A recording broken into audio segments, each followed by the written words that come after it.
তিনজন গর্ভবতী মহিলা হাসপাতালের ওয়েটিং রুমে বসে খুশগল্পে মেতে উঠেছে। প্রথম মহিলা হাসতে হাসতে বলে, আমার হাজবেন্ড একজন অনেক বড় বিজনেসম্যান, আমি যেখানে যাই আমার সাথে একটা মার্সিডিজ গাড়ি থাকে।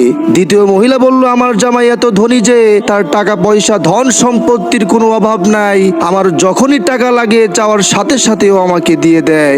তখন তৃতীয় মহিলা বলে, আমি আর কি বলবো, আমার জামাই একজন সাধারণ রাজমিস্ত্রি, না আমাদের লক্ষ লক্ষ টাকা আছে, না আমাদের গাড়ি বাড়ি আছে, কিন্তু আমাকে খুব যত্ন করে, খুব ভালোবাসে।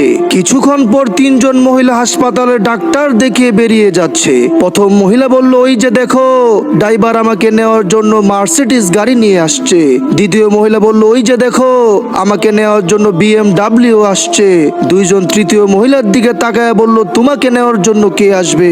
এমন সময় দেখলো একটি পুরানো মোটর সাইকেলে একটা সাধারণ যুবক আসে এবং তার স্ত্রীর হাত ধরে খুব সাবধানে মোটর সাইকেলে করে ভালোবেসে নিয়ে যায়। এইটা দেখে বাকি দুইজন মহিলা বলে, ও আমাদের চাইতে অনেক বেশি ধনী, আমাদের বাড়ি গাড়ি ধন সম্পত্তি সবই আছে, কিন্তু প্রকৃত ভালোবাসা নাই। প্রিয় বন্ধুরা, গল্পের শিক্ষা হচ্ছে, যেই ঘরে ভালোবাসা আছে সেই ঘরেই হচ্ছে আসল ধনী।